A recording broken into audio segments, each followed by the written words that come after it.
Hello friends, how are you?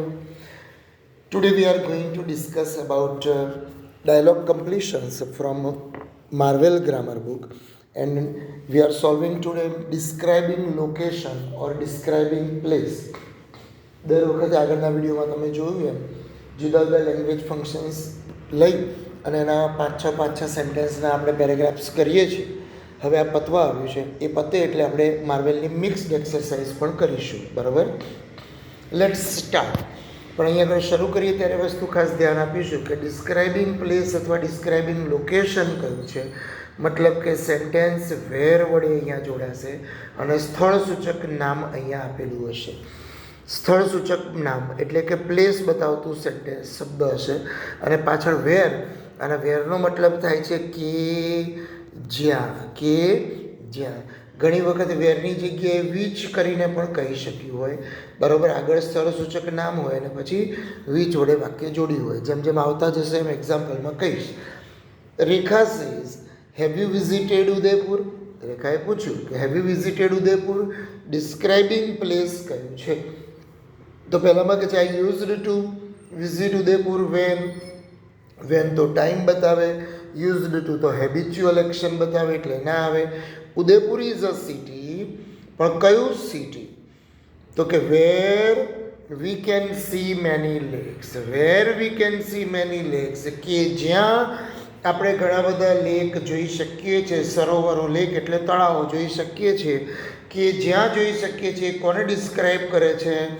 The સિટીને. અને અ city એ શું બતાવે છે? તો પ્લેસ બતાવે છે. એટલા માટે એને કહેવાય ડિસ્ક્રાઇબિંગ પ્લેસ. તો કહી શકાય this is the B is the correct answer. અને એ આપણે અહીંયા સ્મિતાવાળામાં મૂકવાનું છે કે Udaipur is a city where we can see many lakes. Underline મેં જે કર્યું ને એને કહેવાય એડવર્બ ક્લોઝ ઓફ પ્લેસ. એને બીજી રીતે શું કહી શકાય? Adverb clause of place. પણ અત્યારે નવી પેપર સ્કીમ પ્રમાણે તમારે ખાલી આટલું જ યાદ રાખવાનું છે કે ડિસ્ક્રાઇબિંગ પ્લેસ અથવા તો ડિસ્ક્રાઇબિંગ લોકેશન. પછી have you seen Gujarat college of Ahmedabad? Have you seen Gujarat college of Ahmedabad? Gujarat college જોવાની કહી છો, એની સામે દાલવડા મળે છે એ જોવાનું નથી કહ્યું ભાઈ. હા, તો પિંકી કહે છે Gujarat college is a famous college of Ahmedabad. વાક્યની રીતે સાચું, પણ આપણે તો ડિસ્ક્રાઇબિંગ પ્લેસ જોઈએ છે. બરાબર, દરેકના કોર્સમાં ડિસ્ક્રાઇબિંગ પ્લેસ છે એવું માનવાનું જ છે અત્યારે. This is the college where Sardar Patel studied. હા, વેર એટલે કે જ્યાં. આ એ કોલેજ છે, પણ ભાઈ કઈ college? Where Sardar Patel studied, કે જ્યાં સરદાર વલ્લભભાઈ પટેલ ભણ્યા હતા. તો વેર સરદાર પટેલ સ્ટડીડ એ આખું વાક્ય ડિસ્ક્રાઇબ કરે છે કોલેજને, અને કોલેજ એ પ્લેસ છે એટલે આને કહી શકાય describing place. So B will be the answer. તમારે બાકીના ઓપ્શન્સ વાંચવાના. હું સમય બગડે અને આપણો વિડીયો લાંબો ના થાય એટલે નથી વાંચતો. તમે જોશો તો ખબર પડશે. સીમાં as soon as good as છે, બરાબર, જે ડિગ્રી બતાવે છે. ડીમાં યુઝડ ટુ છે, જે હેબિચ્યુઅલ એક્શન બતાવે છે. So B is the correct answer.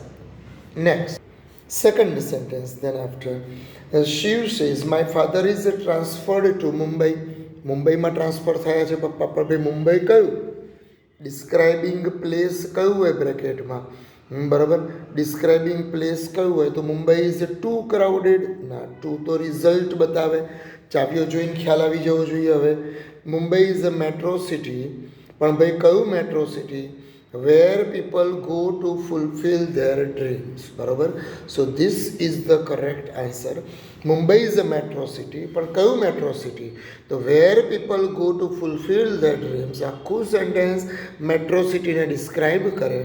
That means that is the describing place. તો B will be the answer. સીમાં ધો આપ્યું છે જે આપણા કામનું નથી. ડીમાં બેટર ધેન આપ્યું છે, જે શું બતાવે છે? તો કમ્પેરિંગ બતાવે છે. બરાબર. Than after next sentence. Ajay likes to visit C beach.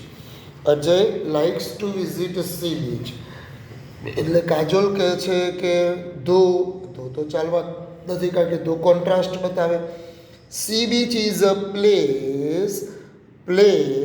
C beach એવી જગ્યા છે વેર યુ ફીલ કુલ. તમે જુઓ આ બધા સેન્ટેન્સ પરથી ખ્યાલ આવી ગયો હશે. વેર યુ ફીલ કુલ, કે જ્યાં તમને ઠંડકનો અનુભવ થાય. પણ શું તો કે જગ્યા, તો પ્લેસને ડિસ્ક્રાઇબ કરે છે.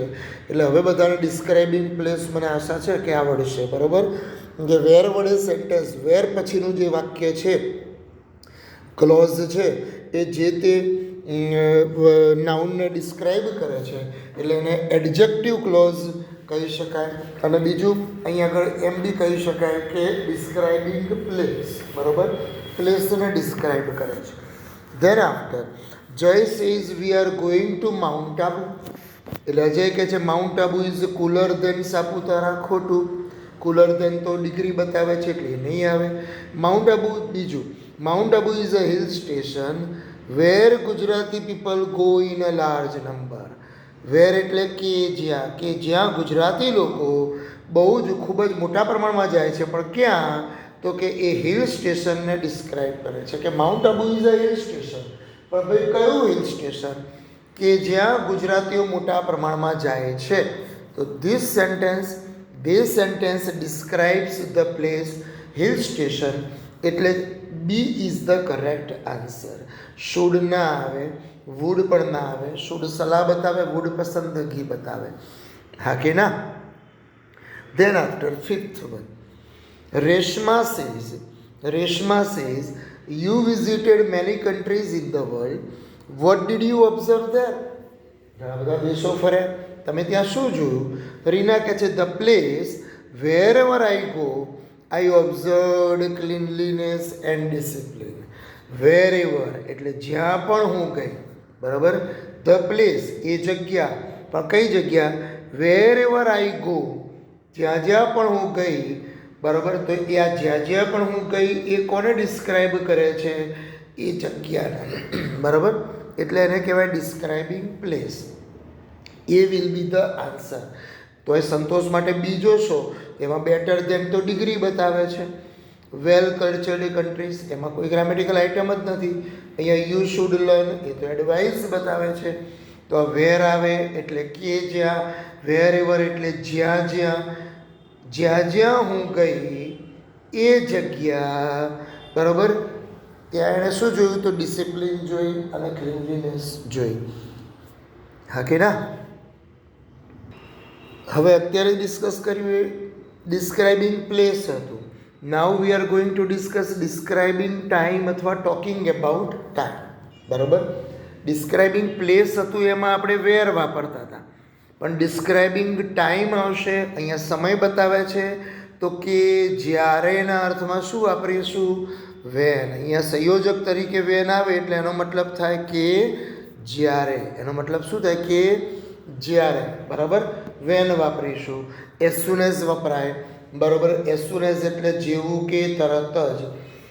ખ્યાલ આવ્યો? હાર્ડલી વેન, સ્કેર્સલી વેન, આ બધી વસ્તુ શું બતાવે છે? Describing time. તો અહીંયા પહેલું સેન્ટેન્સ, ફર્સ્ટ સેન્ટેન્સમાં કહે છે કે when did the crowd stand up.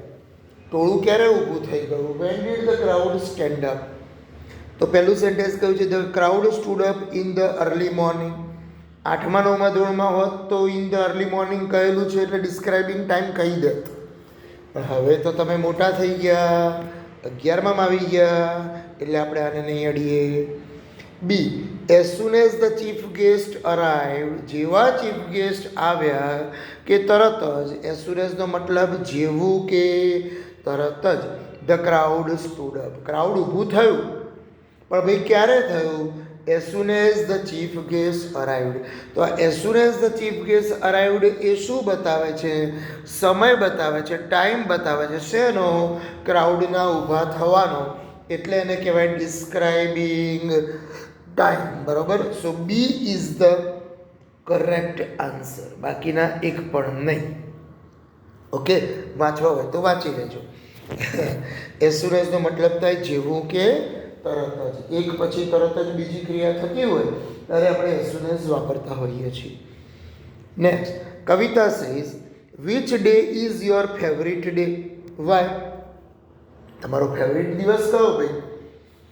તો કે છે 22 September is my favourite day. When I was born. લો અહીંયા તો પહેલા જ બોલમાં ચોગ્ગો વાગી ગયો કે જ્યારે હું જન્મ્યો હતો કે જન્મી હતી, સંજનાએ કહ્યું. બરાબર. પણ એ ક્યારે, જ્યારે કોને ડિસ્ક્રાઇબ કરે છે? ધ ડેને. કે 22 December is my favourite day. પણ માય ફેવરિટ ડે કયો? When I was born. તો વેન આઈ વોઝ બોર્ન એ ફેવરિટ ડેને ડિસ્ક્રાઇબ કરે છે. બરાબર. અને વેન વાપરેલું છે જે સમય બતાવે છે, એટલે અહીંયા કહીશું ડિસ્ક્રાઇબિંગ ટાઈમ. એમાં આપણે 22 સપ્ટેમ્બર વાળું સેન્ટેન્સ આખું લખી દઈશું. બરાબર. બીજા વાક્યમાં બીકોઝ આપ્યું છે એટલે એ ના આવે, એ તો કારણ બતાવે. ત્રીજામાં તો સિમ્પલ જ છે. ચોથામાં ડીમાં સિન્સ વાપર્યું છે, એ પણ ના આવે. વાક્યની શરૂઆતમાં સિન્સ જે છે દેટ શોઝ ધ રીઝન. બરાબર. એ તો રીઝન બતાવે એટલે એ પણ આવશે નહીં. એના પછી Raju says why don't you go on tour. તમે ટૂરમાં કેમ નથી જતા? તો કે છે we don't go on tour. આપણે તો ડિસ્ક્રાઇબિંગ ટાઈમ છો, મગજમાં યાદ રાખજો, કૌંસમાં આપેલું જશે એક્ઝામમાં. અહીંયા એકના એક જ લેંગ્વેજ ફંક્શન છે એટલે કૌંસ નથી આપ્યું. બરાબર. તો પહેલામાં કહે છે we don't go to the tour because આવે જ નહીં ભાઈ, રીઝન બતાવે. બીમાં બીકોઝથી શરૂ થયું. બરાબર. પણ આવું શરૂ થયું તો વાક્ય તો વાંચવું પડે હો ભાઈ. પહેલામાં કહે છે we don't go on tour because my father has been ill. ખોટું. બીજામાં કહે છે because the tour is organised on Diwali when we have to go at our village. કારણ કે ટૂર દિવાળીમાં ગોઠવાય છે. અહીંયા આગળનું બીકોઝ છે આના જવાબના અર્થમાં છે. અને દિવાળી કઈ દિવાળી? કે જ્યારે અમારે બીજે જવાનું છે. તો when we have to go to our village. પણ ક્યારે બી ગામડે જવાના છો? દિવાળીમાં. તો દિવાળીને ડિસ્ક્રાઇબ કરે છે. તમે દિવાળીમાં ગામડે જવાના ડિસ્ક્રાઇબ કરે છે એટલે એને કહેવાય ડિસ્ક્રાઇબિંગ ટાઈમ. બીકોઝ જોઈને ભાગ્યા હોત તો ફસાઈ જાત. પછીના વાક્યમાં ઇન ઓર્ડર ટુ છે જે પર્પઝ બતાવે. બરાબર. પછી તો એન્ડ છે, એનું કંઈ કામ જ નથી. So B is the correct answer. આ આપણા આન્સરનો હેતુ છે. બરાબર. કે જેના કારણે આન્સર બન્યો એટલે કહેવાય ડિસ્ક્રાઇબિંગ ટાઈમ. Next page.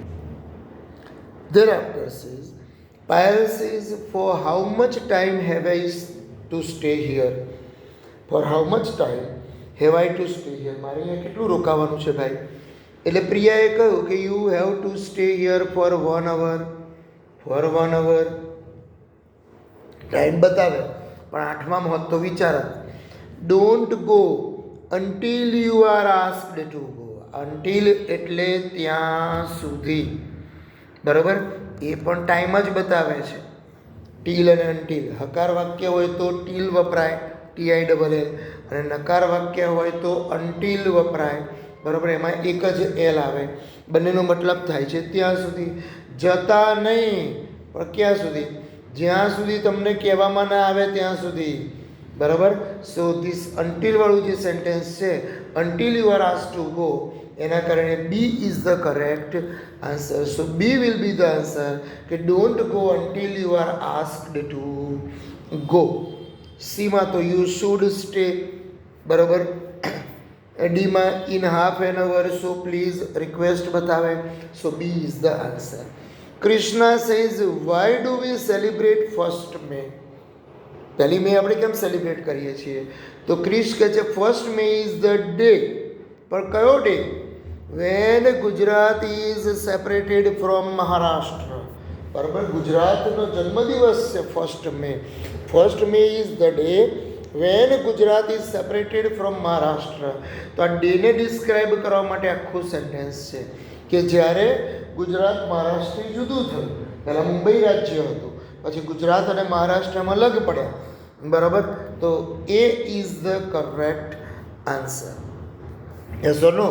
પછી બીકોઝ આપ્યું છે જે આપણા કામનું નથી, કારણ કે રીઝન બતાવે છે. સો આપ્યું છે જે રિઝલ્ટ બતાવે છે. રીઝન વાય એ પણ રીઝન બતાવે છે. So A is the correct answer.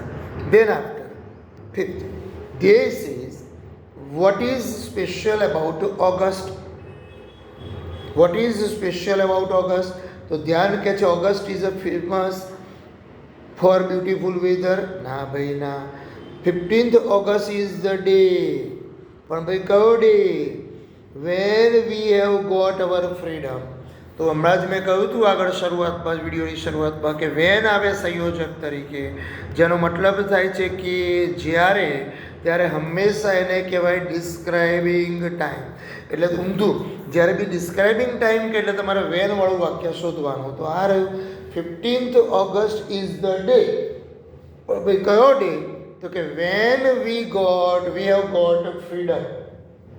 તો when we have got our freedom એ વાક્ય આખું કોને ડિસ્ક્રાઇબ કરે છે? ધ ડેને. અને ડે એ ટાઈમ બતાવે છે. એટલે B is the correct answer. તમે ડાયલોગ લખો ત્યારે આટલા ડાયલોગ લખવાના છે, 4 MCQ લખવાના નથી, બરાબર? પણ આ MCQ અહીંયા મૂકી દેવાનો છે. નકામાં જે 3 છે એ લખવાના નથી. નેક્સ્ટ સેન્ટેન્સ, એમાં નવું લેંગ્વેજ ફંક્શન છે ગિવિંગ અથવા એક્સપ્રેસિંગ અથવા શોઈંગ રીઝન. તમે શોઈંગ રીઝન ખાસ યાદ રાખજો, કારણ કે જનરલી ગિવિંગ રીઝન અથવા તો એક્સપ્રેસિંગ રીઝન પૂછવા કરતાં શોઈંગ રીઝન વધારે પૂછાય છે, બરાબર? ગિવિંગ શબ્દ ભાગ્યે જ વપરાય છે. એક્સપ્રેસિંગ રીઝન અથવા તો શોઈંગ રીઝન. હવે રીઝન મતલબ જ ખબર છે કે કારણ, કોઈ પણ ક્રિયાનું કારણ આપ્યું હોય. એડવર્બ ક્લોઝ ઓફ રીઝન અહીંયા પૂછ્યા હશે બધા. અને એમાં કયા કયા શબ્દો હોય? તો એક તો જૂનું ને જાણીતું આપણું બીકોઝ તો હોય જ. વાક્યની શરૂઆતમાં સિન્સ પણ કારણ કેના અર્થમાં વપરાય. વાક્યની શરૂઆતમાં એઝ પણ કારણ કેના અર્થમાં વપરાય. બીજા બધા કયા? તો 12મા ધોરણમાં બી આવશે ઓઈંગ ટુ આવી શકે, એનો મતલબ ને કારણે, ને લીધે. બીજું આવે ઓન એકાઉન્ટ ઓફ, એટલે પણ ને કારણે, ને લીધે, બરાબર? પછી ત્રીજું આવે છે ડ્યુ ટુ, એટલે પણ ને કારણે, ને લીધે. અને ચોથું આવે છે બીકોઝ ઓફ, એટલે પણ ને કારણે અથવા ને લીધે. તમે વિડીયો પોઝ કરી અને 4 શબ્દો લખી કાઢજો. 4નો મતલબ થાય છે ને કારણે, બરાબર? અને આ 3નો મતલબ પણ થાય છે ને કારણે અથવા તો કારણ કે. આમાંથી કોઈ પણ શબ્દ દેખાય એટલે 11મા અને 12મા ધોરણમાં બધામાં લખી કાઢવાનું એક્સપ્રેસિંગ રીઝન અથવા તો શોઈંગ રીઝન, બરાબર? આટલું યાદ રાખો તો કશું ખોટું પડે નહીં. શ્યામ સેઝ, પછી ખાલી જગ્યા. રિયા કહે છે no problem, we will go by another train.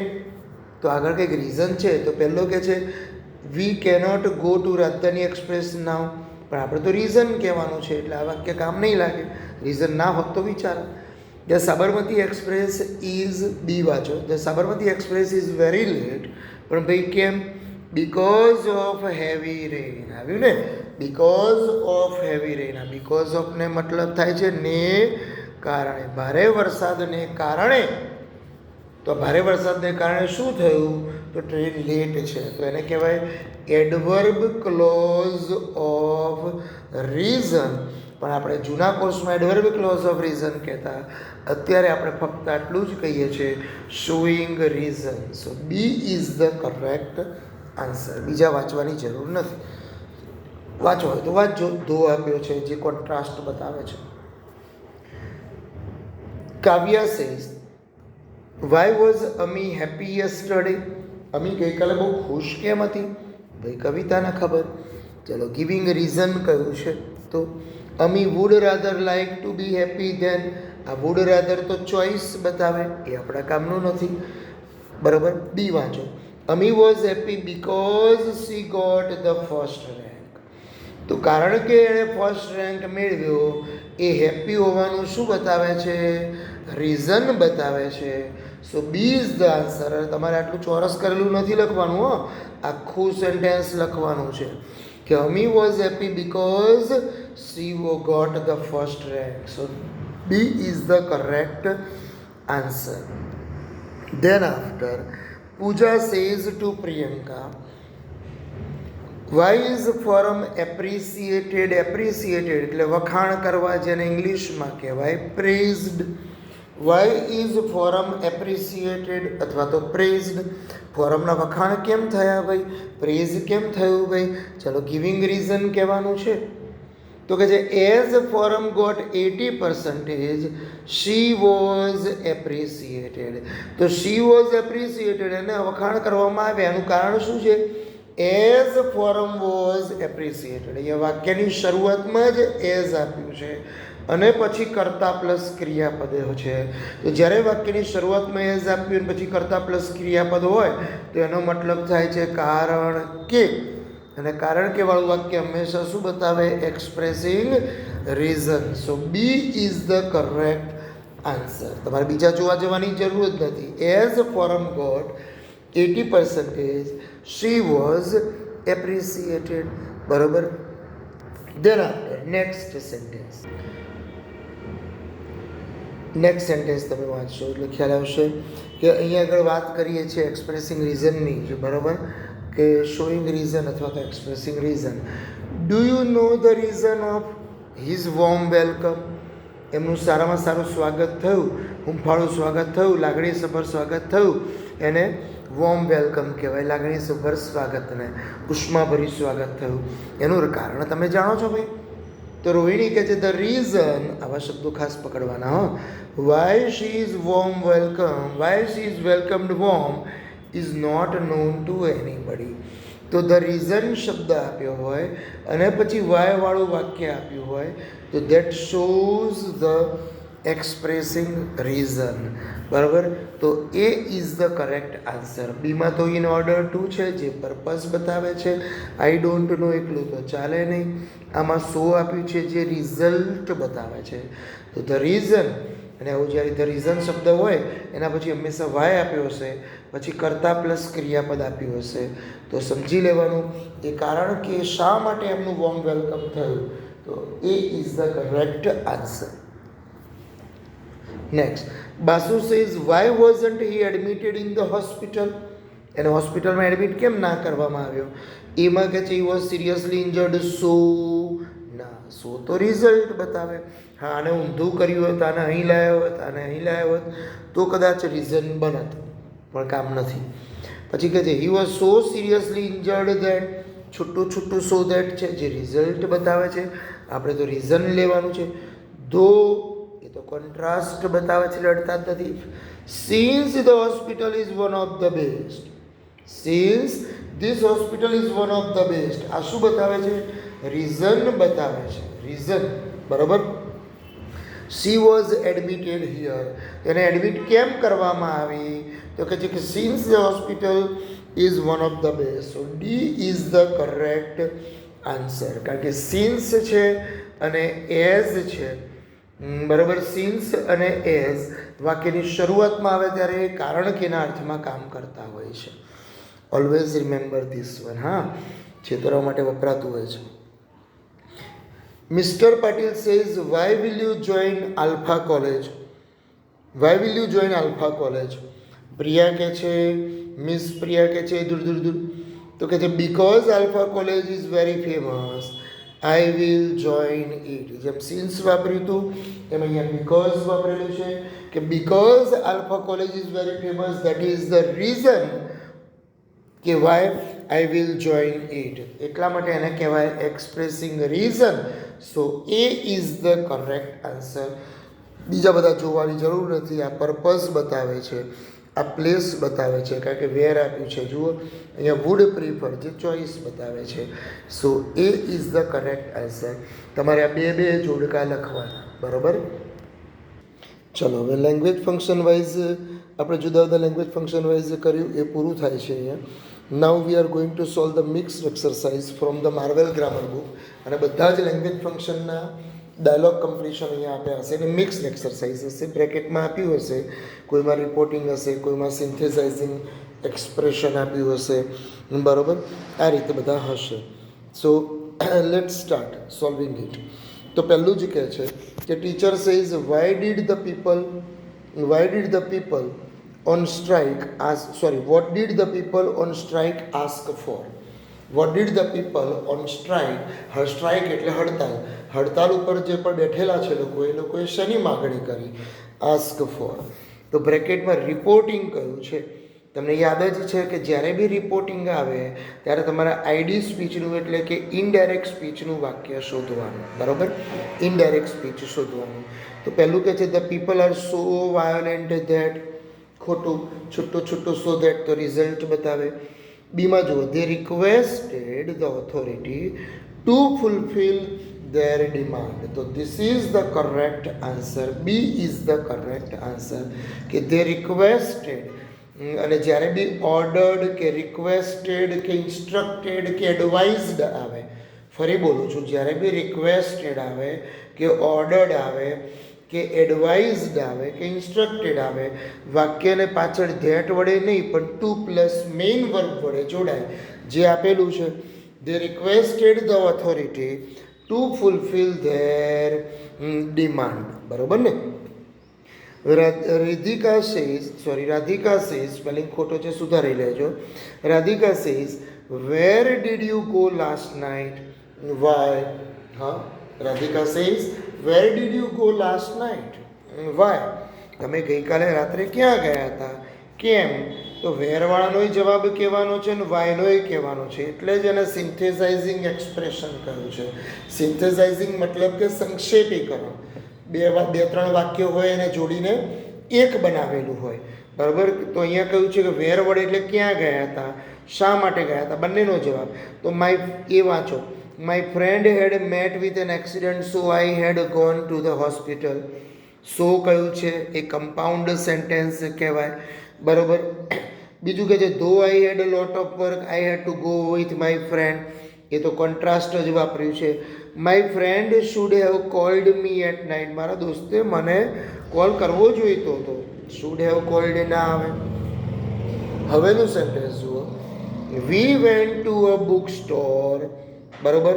તો we went to a book store. અમે બુક સ્ટોરે ગયા. શું કરવા? તો જો સંક્ષેપમાં જ કહ્યું છે to buy materials for our project. So D is the correct answer. એમ નથી કહ્યું કે because we wanted to buy, પણ એકદમ સંક્ષેપમાં વાક્ય કર્યું, સિન્થેસાઇઝિંગ કરી દીધું કે we went to the book store. બરાબર? તો પ્લેસ આવી ગયું. કેમ? તો કે ટુ બાય મટીરિયલ્સ. તો આ બાયનો જવાબ આવ્યો, આ વેરનો જવાબ આવ્યો. Short and sweet. બરાબર ને? ચલો નેક્સ્ટ સેન્ટેન્સ, થર્ડ વન. શું કહે છે? Nirmay says mister Pandey worked hard in his past life. એમના ભૂતકાળમાં બહુ મહેનત કરી હતી. હેબિચ્યુઅલ પાસ્ટ વાપરવાનું છે. આ કૌંસ ખાસ જોવાનો. અને તો યુ નો વેરી વેલ કે used to plus main verb આવશે હેબિચ્યુઅલ પાસ્ટમાં. બરાબર? તો આપણે એ જ જોઈશું સીધું. તો કહે છે કે he used to work 15 hours a day. જેને સૂત્રો યાદ રહી ગયા છે એને ખબર જ હશે કે આમાં એઝ ઇફ ના આવે. બરાબર? આમાં હાર્ડ એઝ ના આવે, તો કોન્ટ્રાસ્ટ બતાવે. આમાં તો he used to work 15 hours a day. This is the correct answer. Bansari says I have seen such dresses. Bansari says I have seen such dresses. મેં આવા ડ્રેસીસ જોયા છે. Surili says you are right. પણ શું? તો કે talking about thing in relation to something. Talking about thing in relation to something. એક વસ્તુના સંદર્ભમાં બીજી વસ્તુની વાત કરવી. હવે જ્યારે બી એક વસ્તુના સંદર્ભમાં બીજી વસ્તુની વાત કરવી એટલે તમને ખબર જ છે, કાં તો સચ એઝ આવે, કાં તો ધ સેમ એઝ આવે. બરાબર ને? તો અહીંયા તમે સૂત્ર ખાસ જોજો. પહેલાંમાં કહે છે in Bombay such dresses are very common, પણ એઝ આપ્યું નથી. બીજામાં કહે છે the dresses are superior quality. ના ભાઈ ના. ત્રીજામાં કહે છે we have seen the same dresses. અરે આવ્યું જોજો. We have seen the same dresses in Alpha one mall as are presented here. અહીંયા એઝ એટલે કે. બરાબર? We have seen the same dresses. અમે એવા જ ડ્રેસીસ જોયા કે જે અહીંયા આગળ પ્રેઝન્ટ કરવામાં આવ્યા છે. તો she is the correct answer. અહીંયા પ્રેઝન્ટ કર્યા એ ડ્રેસને આલ્ફા મોલના ડ્રેસના સાથે કમ્પેર કર્યા. એટલે talking about something in relation to something.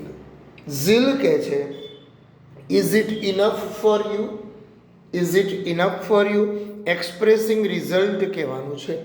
Result એટલે પરિણામ. બરાબર? તો કે છે it is too little for me to distribute. સાચી વાત છે. રિઝલ્ટ આવે એટલે કાં તો TOO વાળા વાક્યો આવે, કાં તો ઇનફ વાળા આવે, કાં તો છૂટું સો ધેટ આવે. હવે તો આ બધાને યાદ રહેવું જ જોઈએ. તો ઇટ ઇઝ ટુ લિટલ બહુ જ ઓછું છે, પણ ભાઈ એનું પરિણામ શું? તો to distribute. So A is the correct answer. કેટલો શોર્ટ એન્ડ સ્વીટ, આમાંથી એક પણ ના આવે. હો ભાઈ, ધ્યાન રાખજો પાછા. ઘણા ત્યાં સમજે કે મોટું વાક્ય હોય જવાબ હોય, એવું હોતું હશે. સંજના સંગીતાને કહે છે, how does your sister dance? How does your sister dance? Manner of action કહેવાનું છે, અને મેનર ઓફ એક્શનમાં બધા મિત્રોની યાદ હોવું જ જોઈએ. વાક્યની વચ્ચે એઝ આવશે, એના પછી કરતા પ્લસ ક્રિયાપદ, આગળ કરતા પ્લસ ક્રિયાપદ. આ એઝનો મતલબ થાય કે જે રીતે, અને આ એઝ પછીનું વાક્ય છે એ આગલી ક્રિયાની રીત બતાવે, એટલે એને કહેવાય મેનર ઓફ એક્શન. બરોબર? તો કે છે how does your sister dance? તો સી ડાન્સીસ એઝ હર માસ્ટર આસ્ક્સ. માસ્ટર મતલબ કે એના સાહેબ. બરોબર? સી ડાન્સીસ એઝ હર માસ્ટર આસ્ક. એના જે કોચ છે એને કહે છે એ રીતે ડાન્સ કરે છે. તો આખું વાક્ય સી ડાન્સીસ એના ડાન્સ કરવાની રીત બતાવે છે, એટલે એને કહેવાય એડવર્બ ક્લોઝ ઓફ મેનર. આપણા શબ્દોમાં કહીએ તો એક્સપ્રેસિંગ મેનર ઓફ એક્શન. આ મેનર મતલબ કે રીત, એક્શન એટલે ક્રિયા, ક્રિયા કરવાની રીત. બરાબર? પાછળ ધો આપ્યું છે, એ કામનું નથી. વેરી ફ્યુ તો ડિગ્રી બતાવે, એઝ ઇફ સપોઝિશન બતાવે. So A is the correct answer. ચલો આ વિડીયોનું last sentence. Om says he is bowling very fast. Om says he is bowling very fast. ચાલો મેકિંગ સપોઝિશન કરવાનું છે. હવે સિરિયાના બધાને ખબર હોવી જોઈએ ભાઈ, સપોઝિશન આવે એટલે એઝ ઇફ. એઝ ઇફનો મતલબ કે જાણે કે, અને એઝ ઇફ પછી હંમેશા કરતા કોઈ બી હોય, પાછળ હંમેશા શું મૂકીશું? વર, અથવા તો હેડ પ્લસ પાસ્ટ પાર્ટિસિપલ હોય, પણ જનરલી વરવાળા સેન્ટેન્સ વધારે જોવા મળશે. બરાબર? તો he is bowling very fast. Supposition, supposition એટલે ધારણા, જે છે નહીં પણ એવું ધારી લેવામાં આવે છે કે શોએબ અખ્તરની જેમ બોલ નાખે છે. બરાબર? તો એઝ ઇફ વાળું શોધવાનું. તો પહેલામાં કહે છે સો ફાસ્ટ ધેટ, એ તો રિઝલ્ટ કહેવાય. બીમાં ધો કહે છે, એ તો કોન્ટ્રાસ્ટ કહેવાય. હી બોલ્સ એઝ ઇફ હી વર કપિલ દેવ. જો એઝ ઇફ હી વર કપિલ દેવ, તો એઝ ઇફ સૂત્ર છે, વર છે, મતલબ કે she is the correct answer. કે એઝ ઇફ પણ જોવા મળે છે, વર પણ જોવા મળે છે, કે હી બોલ્સ એઝ ઇફ હી વર કપિલ દેવ. તો આટલા સેન્ટેન્સીસ, આટલા ડાયલોગ્સ સરસ રીતે વિડીયો ફરી એકવાર જોઈ લો. નોટમાં એકવાર તમે ચોક્કસ આન્સર્સ સાથે લખી કાઢશો. બરાબર? MCQ લખવાના નથી. છતાંય કંઈ ડિફિકલ્ટી હોય તો તમે મને ફોન કરીને પૂછી શકો છો. બાય.